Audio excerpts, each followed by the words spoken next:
intervenire con noi in diretta, che è lo 0266203529, 0266203529, perché vorremmo sapere anche da voi che cosa ne pensate un po' della sanità di questo paese, che cosa c'è da migliorare, quali sono le vostre preoccupazioni, sono le liste d'attesa, sono i farmaci troppo alti che costano. Il modello Lazio che fa un buco di 1 miliardo all'anno, cioè. Ma adesso il ministro Lorenzin è andato là a presentarlo insieme a Zingaretti, il presidente della regione, certo, no? Lazio. Parla di riordino degli ospedali, sono lì che fanno buchi da tutte le parti. Comunque, Luciano, chiedevo ai nostri radioascoltatori di... No, ma devono anche fare il riordino degli ospedali, perché i buchi li hanno fatti mica per quello, li hanno fatti per accontentare quelli che gli hanno Mettiti pure le cuffie, Luciano, vai tranquillo. Parleremo anche, sempre con voi, magari se avete qualche riflessione da condividere. L'altra volta abbiamo parlato di quella donna che come si dice, clinicamente morta, ma è tenuta in vita dalle macchine al San Raffaele di Milano. Si sta cercando di portare avanti, insomma, arrivare alla 28ª settimana per il feto, per far nascere questo bambino. Speriamo ce la faccia, mancano ancora circa una ventina di giorni. Però volevo parlare anche con voi del caso di Britney, questa giovane mamma americana che voi sapete, questa notizia ha fatto il giro del mondo, si è tolta la vita, ha scelto, è andata nello stato dell'Oregon, se non sbaglio, dove è consentita l'eutanasia, quindi è legale il suicidio assistito, perché è malata di un tumore al cervello e ha scelto questa fine così, che il Vaticano naturalmente ha accusato non è una morte con dignità, per altri invece bisogna lasciare, insomma, la libertà alla persona di decidere della propria vita. Ne parleremo anche con Luciano, che l'altra volta, devo dirti, poi non ti ho fatto i complimenti, mi è piaciuto molto l'intervento che hai fatto. Quando hai detto che è meglio salvare, anziché perdere 2 vite, è meglio provare a salvarne una, certo. Quindi condividevi la scelta dei miei. Grazie. Quindi vi ripeto il numero, che è 0266203529 per intervenire con noi in diretta, 0266203529. E poi abbiamo il caso eclatante della situazione del nostro paese, dove nessuno comanda, tutti comandano, e si chiama Stamina, no? Stamina, certo. Dove non siamo riusciti ancora a capire dove sta la verità, perché ci sono delle posizioni talmente diverse e delle funzioni talmente diverse, dove uno dice una cosa e l'altro ne dice un'altra, no? Abbiamo AIFA che dovrebbe avere voce in capitolo, che ha commissioni che funzionano, commissioni tecnico-scientifiche, hanno fatto anche la riforma recente, adesso stanno studiando ancora di migliorarla ancora. Abbiamo l'Istituto Superiore di Sanità, che è lo strumento consulente del Ministero. Abbiamo la Commissione che ha detto non ci sono evidenze scientifiche per dimostrare che Stamina è efficace, ma non hanno neanche fatto una sperimentazione per poter fare questo, perché non esistono i protocolli. Sembra che sia difficile avere la documentazione scientifica, sembra che la documentazione scientifica sia raccolta male.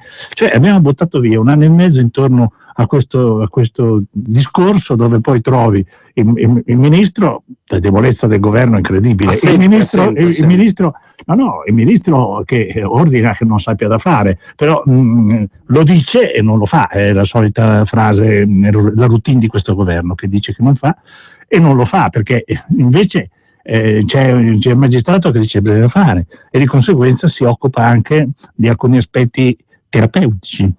Chiaro, no? Perché ci sono delle decisioni che sono un po' un'imbricatura fra le competenze dell'uno e dell'altro, e poi c'è qualcun altro che invece sequestra il materiale, quindi non si può fare perché uno ha sequestrato il materiale, ma un giudice ha detto che bisogna fare la terapia, la commissione scientifica che non ha nessun valore farla, e noi non sappiamo ancora qual è la valenza. Che vuol dire? Luciano, che c'è un decreto ministeriale che praticamente a quanto pare sarebbe già stato comunicato a Stamina Foundation. Io sto parlando di questo. Ma noi non sappiamo ancora, però, cioè la commissione, noi ci crediamo perché è uno strumento che si è dotato il ministro per poter valutare, no? Però la commissione ha lavorato su una sperimentazione che sembra non essere corretta, e ha detto le cure non hanno dato risultati, ma non le hanno dati perché non sono valide, o non le hanno dati perché sono state applicate male, o perché è stata fatta male la raccolta. Quindi si fa un bel programma sperimentale a 2 voci, quelli che ci credono e quelli che non ci credono, con 2 protocolli di procedura, e finalmente poi si confrontano i dati e si dice questa è la verità, non questa pensiamo che sia. Hai capito? Perché qui si tratta della pelle della gente, dove un magistrato si preoccupa che una cura iniziata non debba essere sospesa, l'altro si preoccupa che ci sia dietro un delitto penale, e voglio dire, e il ministro è lì in mezzo, che è un anno e mezzo che sta decidendo con le commissioni che lavorano di qui e di là, quindi una burocrazia incredibile e una possibile verità che esce dalla commissione, perché la documentazione che ha la commissione, se non è scientificamente valida, su che base decidi che questa terapia non è valida? Cioè, hai capito? Questo sta a dimostrare come in questo paese, dove c'è la tirannide per quanto riguarda il governo, perché non c'è un voto democratico che l'ha sostenuta questi ultimi governicci, no? C'è la tirannide che sostiene il governo, perché tutto sommato non c'è la democrazia, no? Perché la democrazia si esprime col voto, se manca il voto non c'è democrazia. Se la gente non va a votare, rinuncia alla democrazia. Quindi è un paese che è una roba... una cozzaglia di cose insostenibili che stanno insieme, perché ognuno vuole fare quel che vuole, e però il governo non c'è, perché uno non può fare quel che vuole se non ha quella funzione. Capisci cosa voglio dire? La funzione ce l'ha il ministro, sospende la cura e non si fa. Non è che non si fa la cura perché qualcuno ha sequestrato i prodotti.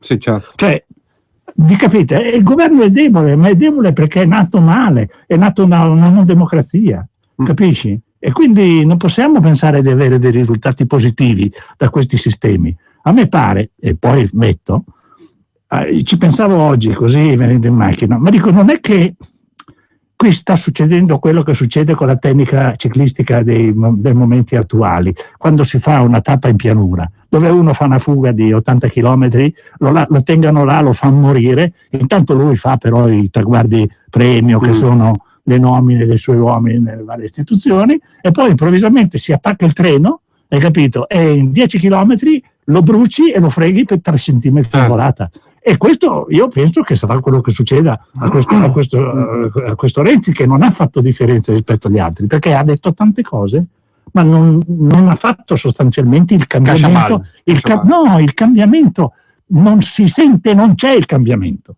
E quindi stiamo assistendo a un governo che fa nomine sul territorio per occupare il territorio con la politica. Ma che politica è questa? Che propone e non fa, e non sa fare. Perché, scusami, se la Commissione dice non va bene, io non la discuto, però il Ministro domani dice si chiude questa storia. Quindi non puoi dirlo e non sapere come fare, perché hai i burocrati dietro che ti dicono che è una cosa che è un po' pericolosa. E hai il giudice che dice no, devi fare la cura, e quell'altro che dice no, non la fai, io sequestro i prodotti perché qui c'è...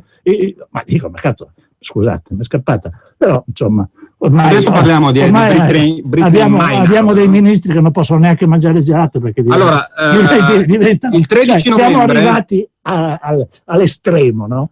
Mi diceva un mio amico, parlando delle quote rosa, ma Luciano, non hai capito che le quote rosa sono la quota di liquidazione dei diamanti? È probabile che siamo anche messi così col governo, non lo so, non tutti.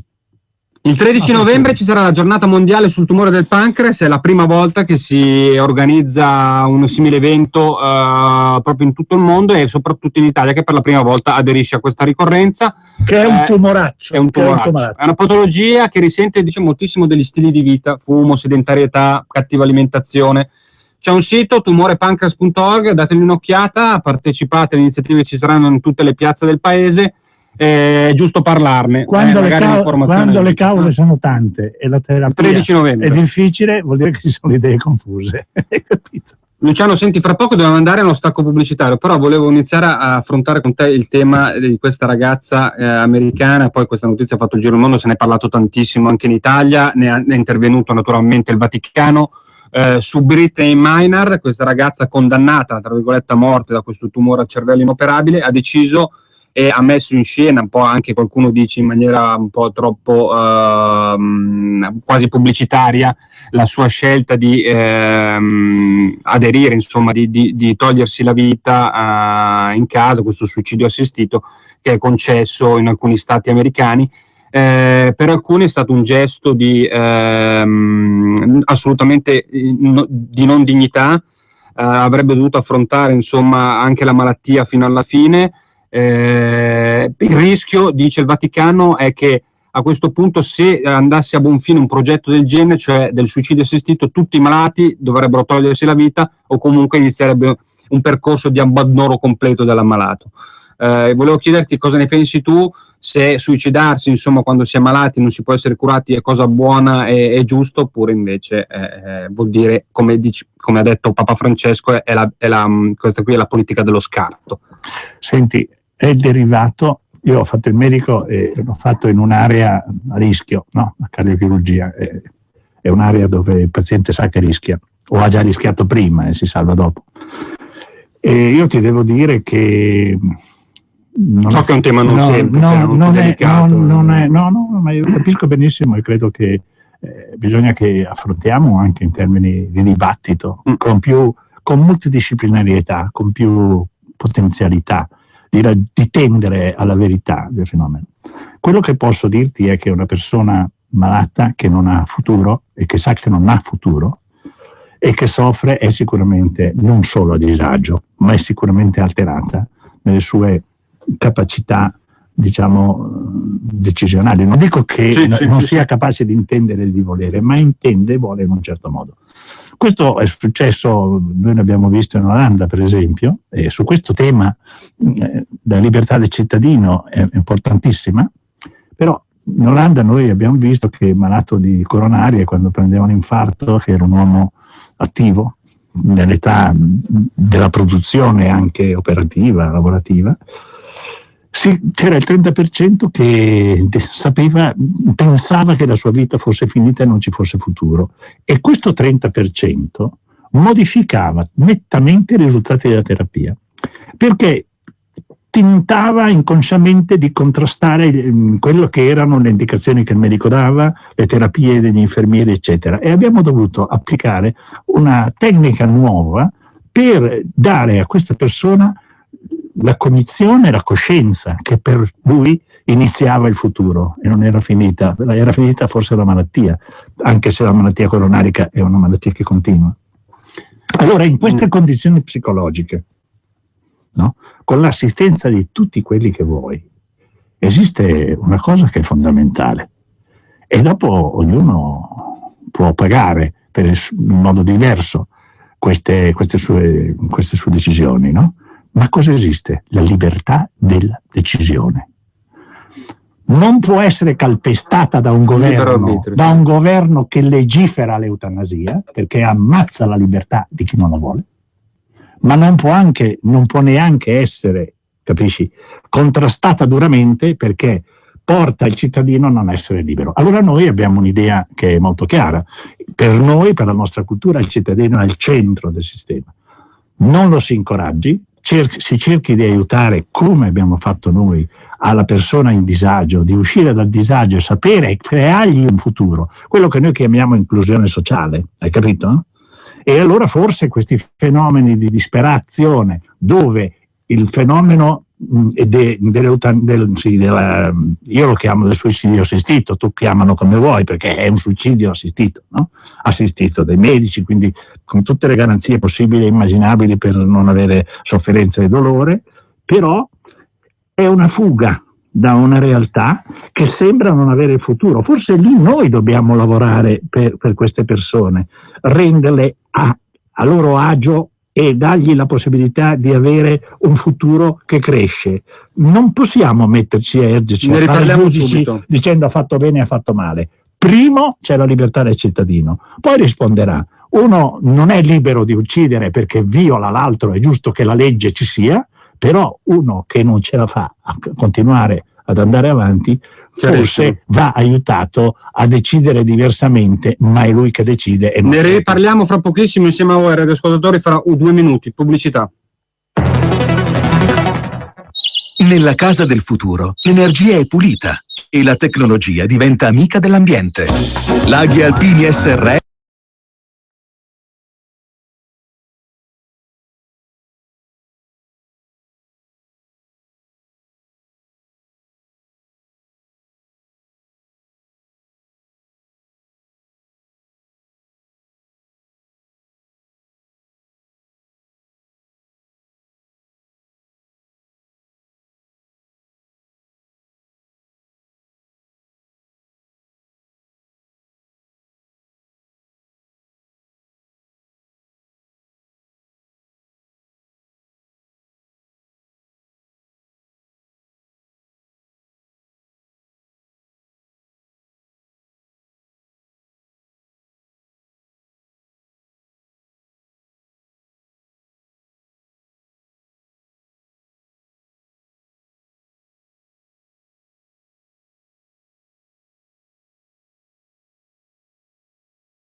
022. Beh, il numero nostro invece è lo 0266 203529, 0266 203529 per intervenire con noi in diretta. Stavamo parlando del caso Forza, tocca a voi ora. di Britney, la ragazza che ha scelto il suicidio assistito perché è malata di tumore inoperabile al cervello. Tra l'altro, Luciano, tu hai fatto delle riflessioni interessanti.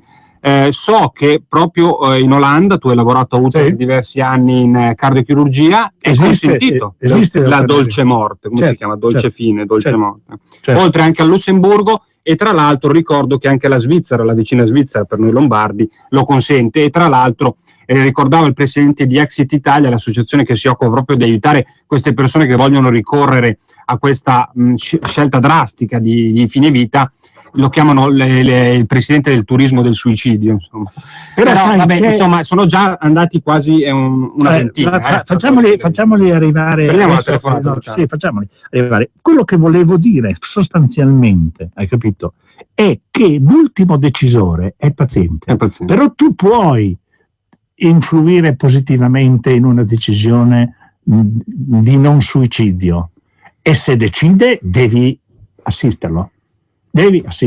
Perché il tuo compito è di assistere il malato, hai capito? Non è di fare il giudice, tocca ad altri questo, hai capito? Luciano, ma poi c'è un altro tema. Adesso prendiamo subito la telefonata dell'eutanasia anche sui bambini. Prego, buongiorno.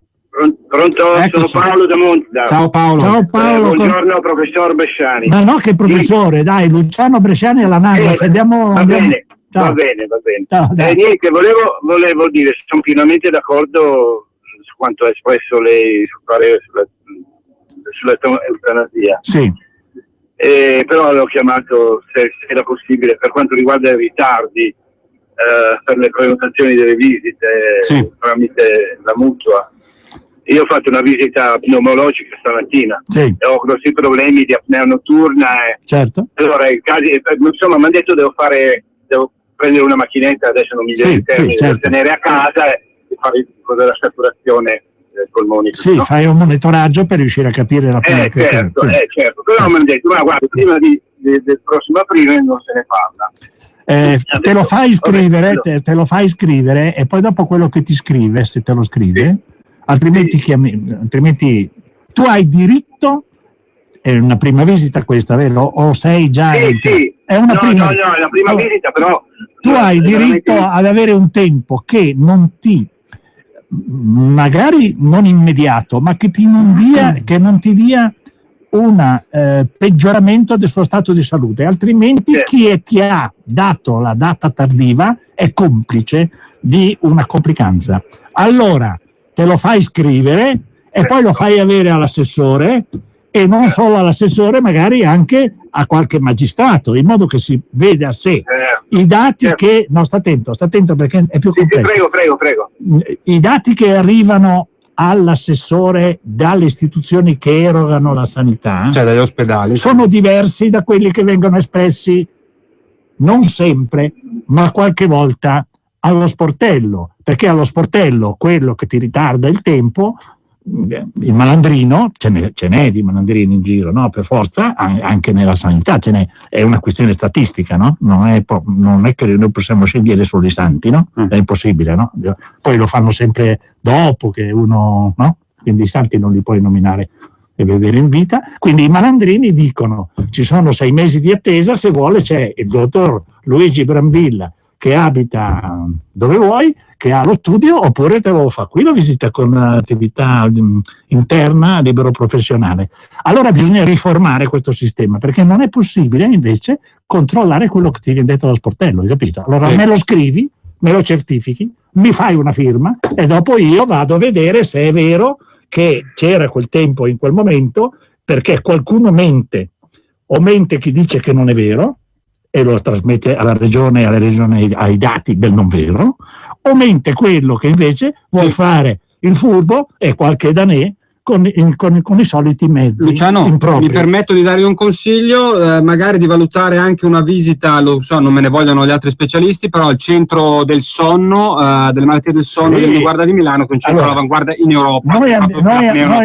Noi andiamo con quest'altro concetto, che il sistema sanitario lombardo, quella visita lì nel sistema Lombardia la puoi fare in tempi brevi. Bisogna che tu ti informi. Certo che se tutti vanno a farsi curare a San Raffaele, le code arrivano fin in Viale Palmanova, no? Certo. È ovvio. Allora noi abbiamo gli istituti accreditati che possono fare queste cure, ci si informa anche e si dice: va bene, tu volevi fare il furbo facendomi cose così tardi, ok, allora io adesso prendo e vado da un altro, e così resti con tanto di Palmanova. Luciano, senti, visto che noi siamo rock, e questa è una trasmissione anche alcolica, prendiamo un'altra telefonata, poi vi carico un po' con una bella canzone. Vai, buongiorno. Sì, buongiorno, tocca a me? Prego, signora. Sì, io è la prima volta che, cioè, forse la seconda che vi sento, non ho mai... Stavo dicendo c'è sempre una prima volta, niente, la seconda, pazienza. No, è che oggi sono a casa. Va bene, mi piace molto. Prego. Volevo intervenire sull'argomento che stavate trattando prima. Allora, io penso questo. Da credente, io volevo dire, nessuno non hanno chiesto il mio parere per venire al mondo. Io sono nata, sì, e come sono nata vorrei anche morire, cioè nel senso, allora un'altra cosa, spontaneo. Se noi verifichiamo, quando provvediamo, magari io spero di non aver mai questa possibilità, una persona che sta tentando il suicidio, la prima cosa che distinto noi facciamo è quella di dire: ma cosa fai? Fermati, lo blocchiamo. Certo. C'è anche il soccorso, se non va errata, no? nel momento in cui uno si sta suicidando, certo, non ce la fa, lo devi rianimare, rimettere in vita. Quindi la vita è un dono. Legalizzare, cioè questo discorso della libertà non può anche andare bene, ma chi mi garantisce che io nel momento in cui nasco, cioè sì, no, lei è chiarissima, capito, è contraria all'eutanasia. Prendiamo un'altra telefonata. Sentiamo un'altra telefonata, poi vi le rispondiamo. Prego. Buongiorno, è in diretta. Buongiorno. Ciao, buongiorno. Allora, per quanto mi è venuta un'idea, sì, forza. Per quanto concerne chi fa il furbo con le liste d'attesa, sì, visto e considerato che un monitor non costa poi una cifra, non è possibile far sì che il monitor con la tabella sostanzialmente per le prenotazioni sia visibile in contemporanea sia all'utente oltre che all'impiegato? Ecco, allora io quando ho fatto l'assessore ho affrontato questo problema perché volevo metterci dei sistemi di registrazione. L'ufficio giuridico regionale mi ha detto che avrei commesso una violazione della privacy e non mi era concesso, ed è questa la forza che ha lo sportellista, hai capito? Perché fra il malato e lo sportellista si parla: devo fare mi chiamo Brambilla Luigi, devo fare un'ecocardiografia perché ho una malattia cardiaca. Se tu questo lo registri e sei una terza persona che lo sente, è una violazione della privacy, quindi legalmente non si può fare. Si può fare un'azione di forza, però capisci bene che gli sportelli con 200 ospedali saranno tantissimi. La cosa fondamentale è quella di confrontare la differenza fra il dichiarato allo sportello e il dichiarato invece ufficiale.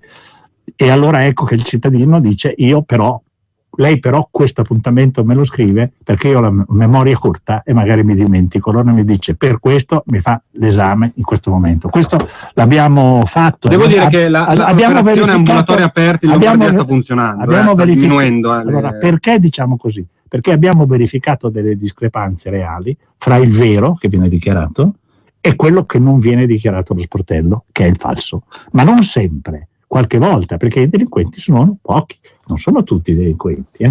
E quindi il problema, io le ho risposto, dal punto di vista legale mi sono informato, noi abbiamo ovviamente i nostri uffici giuridici, e mi hanno sconsigliato fortemente perché potrei avere uno che mi denuncia per una violazione di privacy. Luciano, la signora di prima diceva, ha fatto capire che lei è contro l'eutanasia, c'è anche una questione di fede, di credere, insomma. Sì, no, io volevo fare una piccola precisazione.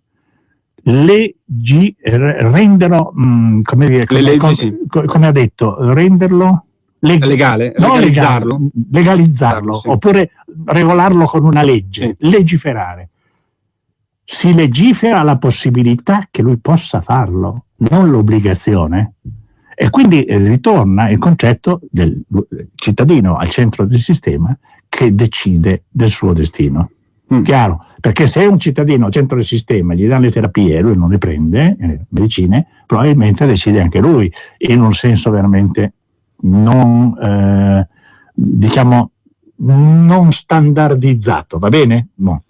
Allora, se questa persona è in un disagio tale, quindi ha sicuramente un'alterazione del comportamento ed è anche del ragionamento, perché non ha futuro, non ha speranza, dolore, il medico riesce a prenderlo per mano e a fargli capire che c'è comunque un futuro, che è un futuro che si può dilatare o no, però è un futuro, che questa è una terapia antidolore, che gli sei vicino e gli fai capire che lui fa parte della società e della civiltà che lo sostiene, dei risultati positivi li ottieni e riduci le decisioni negative per noi di questo paziente.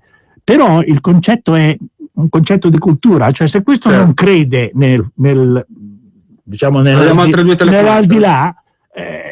come un cinese, insomma, questo qui è lui che decide alla fine, no? Però tu devi avere lo strumento per assisterlo con grande dignità. È questo che devi legiferare. Prendiamo 2 telefonate. Prego, buongiorno. Buongiorno. Eccoci. Buongiorno. Senta, io disturbavo perché... No, non disturba, forza. Parlare per un problema di mia moglie. Dica. Mia moglie all'ospedale maggiore, no, è stata, siccome c'ha il BCK alto, prima aveva sui 400, 450, sì. Poi a un certo punto è arrivato addirittura a più di 1000. E allora c'è un centro dove l'hanno presa in cura, diciamo, sì. Con degli esami che fa ogni 6 mesi, un anno. E l'anno scorso ha fatto come posso dire, un percorso di sondaggio, per cui lei non sapeva che farmaco prendeva, perché la boccettina che veniva data era anonima, certo. E però chiusa, diciamo, questa storia, questa terapia, noi non sappiamo niente, abbiamo chiesto di che cosa si trattasse e per quale motivo appunto si è lavorato in questo modo, ma con quale risultato, punto interrogativo, non lo sappiamo. E quindi c'è anche un altro problema, c'è il colesterolo molto alto, quindi 3 passa, con qualche farmaco è riuscita a mantenerlo. Avevo chiesto se era possibile di riconoscere l'esenzione per il colesterolo, perché credo che possa essere dovuto al fatto che gli è stato detto che deve portare gli esami del padre e della madre che sono deceduti perché hanno l'età di Matusalemme. Allora ci sono delle forme che a questo punto, per poter dare l'esenzione a qualcuno, parlo del colesterolo e del BCK, vogliono degli esami del sangue che non puoi produrre. Grazie. Adesso risponderà la Bresciani. Prendiamo un'altra telefonata. Grazie. Buongiorno, in diretta. Pronto? Ciao. Sì, ascoltiamo. Allora, io l'avevo già detto prima, non so se avete sentito, io telefono una voce che fa schifo, proprio gnau torinese, no? No, io non ho capito nulla. Aspetti. Fai finire. Prego signora. Sto dicendo che mi scuso innanzitutto per la voce gnau torinese che ho al telefono. Ma naturale non è così. Comunque io sono molto sorpresa di sentire che trattate questo argomento e sarei molto interessata se lei, dottor Bresciani, trovasse il modo per raccogliere i testamenti biologici che con la Lega sarebbero sicuri, ma la Lega è sempre stata contraria. Ora io ne ho sentiti, non dico visti, sentiti morire di cancro, sentiti. Certo. Ecco, però adesso ci sono anche, non bisogna tagliare ospedali, ci sono anche ospedali che aiutano. Sì, certo, è vero, ma basta anche andare in Svizzera, signora, accetta anche gli stranieri, quindi è vicina. Ho capito. No, comunque la ringrazio, lei dice, insomma, è inusuale trattare un tema del genere, mi rendo conto, è molto delicato. È un tema caldo, è un tema in cui alcuni stanno introducendo il concetto dell'eutanasia, e bisogna stare attenti che non diventi obbligatoria, se voglio dire, hai superato gli 80 anni, cioè che ti facciamo, hai capito? Ma questo è un altro discorso. Il paziente sceglie una strada perché non è più in grado di sostenere quel livello di vita, dolore, disagio, disabilità e quant'altro. Allora tu hai 2 mezzi di base: lo aiuti a sostenere quello Stato che invece lo porta verso il suicidio assistito, e se non ce la fai è lui che decide quel che deve fare. Vuol dire che sei inefficiente tu, se vuoi, o che lui non ce la fa proprio. Tu non puoi legiferare quando e come fare l'eutanasia. Puoi dare il mezzo del suicidio assistito, se ci credi, con un voto di un Parlamento vero, dove ci sono tante persone che rappresentano tante comunità. Io non ho detto che approvo l'eutanasia, non ho espresso il mio parere, ho solo detto che come medico hai il dovere di fornire un mezzo a chi in quel momento non ha altre vie di fuga e sceglie la fuga. Se sei bravo, la fuga lui non la fa, perché si motiva, esce dal disagio e dal dolore probabilmente e dalla non speranza, e se non sei bravo e lui non è accettivo, se vuole il fine vita che lui chiama dignitoso, tu devi strutturarlo per darglielo dignitosamente, e quindi quello assistito.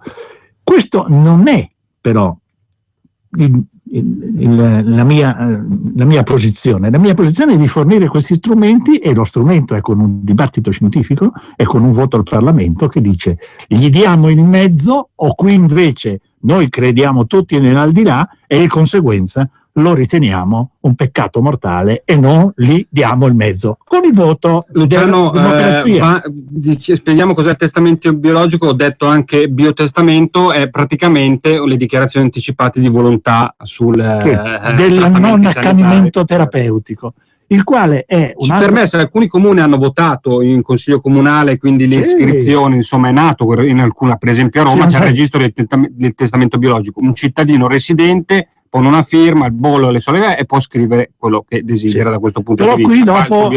Però qui dopo arriviamo a un altro punto di dibattito, perché non è un tema semplice. Decidono sempre i giudici alla fine. No, non è un tema semplice, attento, perché quando c'è l'accanimento terapeutico, no? Quando tu ne hai uno che sta morendo e gli continui a fare la terapia che ritieni utile per fargli continuare la vita, no? Benissimo. Questo può essere una posizione anche ideologica, ok? Sì. Ma il trapianto cardiaco, il primo, era accanimento terapeutico? No, quando ha dato il risultato. Ma se dava un risultato pessimo subito nella mezz'ora, era accanimento terapeutico, hai capito? Quindi cos'è l'accanimento terapeutico scientificamente? Ci mettiamo d'accordo sui principi o facciamo solo ideologia? Quello che crede nel cristianesimo dice che è un omicidio dal medico, un omicidio del medico perché l'assiste, oppure è un suicidio se lui si fa assistere ma si uccide da solo. Invece c'è quello che non è cristiano, che sostiene che uno ha deciso, insomma, è finita la vita e decide di fare quello che vuole. Quindi tu devi assistere queste necessità del cittadino, anche quella di arrivare a fine vita. Se vuoi non la promuovi, se sarà d'accordo chi la farà, e quindi chiederai l'assenso volontario dei medici che possano assistere a questo, e magari non verrà.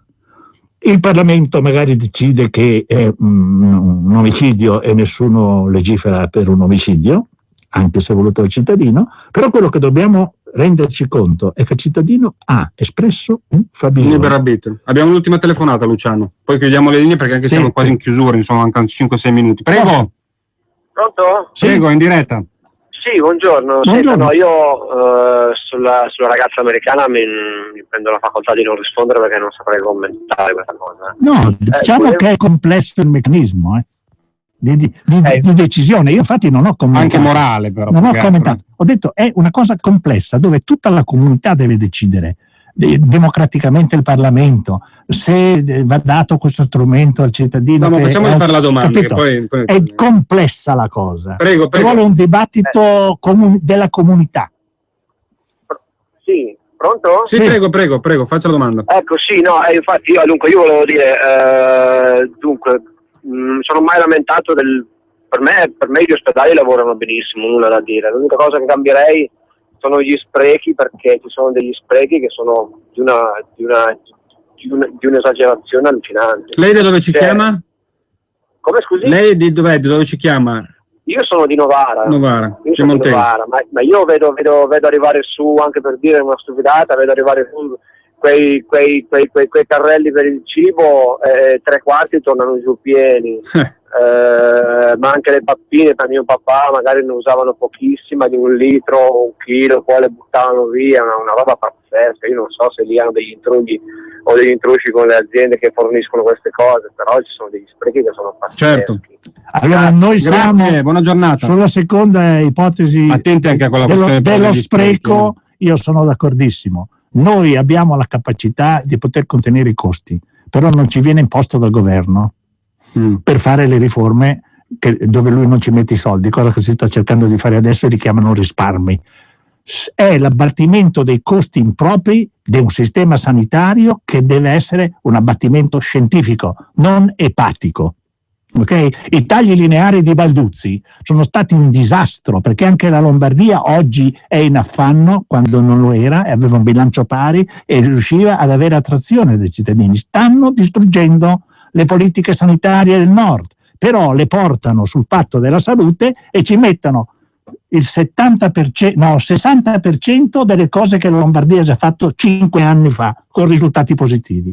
Il resto di quello che hanno fatto con risultati positivi il Veneto, l'Emilia Romagna e la Toscana, e basta. E vogliono imporre alla Calabria di comportarsi come la Lombardia. Stiamo attenti, ci sarà però da ridere. Stiamo attenti però alla questione degli sprechi. Abbattimento dei costi, d'accordo. Gli ospedali che vadano benissimo, le posso sempre dire questo: la dinamica sanitaria è tale per cui se un ospedale non migliora di giorno in giorno resta indietro e non soddisfa più il cittadino. L'uccisione di una sanità è di metterci un pappo e vivere del fatto, di quello già fatto, capisci? E pensare ai voti. Invece, per fare sanità devi essere dinamico, devi vedere lontano, devi pensare cosa ha bisogno il cittadino fra 3 anni. Quindi gli ospedali vanno bene, non benissimo, va migliorato continuamente la cosa, e quindi ho cercato di modulare un po' con le sue posizioni. Poi dobbiamo rispondere al radioascoltatore di prima che il BCK agli esami diceva della moglie, poi rientra nella patologia. Però stiamo attenti, volevo dire, stiamo attenti agli sprechi, perché è la solita scusa per poi tagliare i soldi delle regioni anche virtuose. Il Piemonte insomma ha fatto tanto in sanità. Gli sprechi sono dei costi inutili della sanità che portano il bilancio in negativo. La Lombardia ha da 11 anni il bilancio positivo, ma adesso speriamo di averlo ancora. Certamente la Lombardia ha dovuto ridurre delle prestazioni. Ridurle, ha capito? Quindi qui c'è una violazione dell'articolo 32 della Costituzione che andrebbe attribuita a quei fessi che hanno tagliato in modo lineare. Cioè lineare vuol dire taglio tanto alla Lombardia in termini proporzionali agli abitanti e tanto al Lazio, che fa un buco di 1,5 milioni tutti gli anni, che però adesso sta diventando il modello da imitare perché siamo vicini al Parlamento e quindi probabilmente si riesce a indurre una certa idea.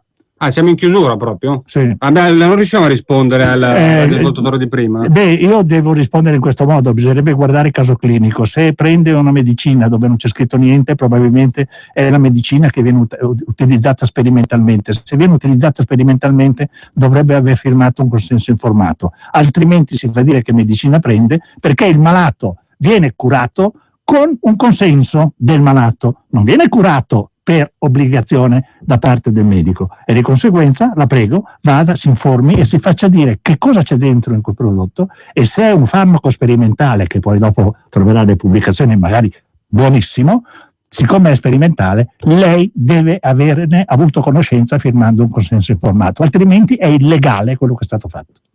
Va bene, allora ci sentiamo settimana prossima, sempre con una mela al giorno. Ragazzi, Padania, libera. Sempre con Radio Padania libera e sempre con l'idea di andare a votare. Votare. Facciamo la democrazia, non disfiamola.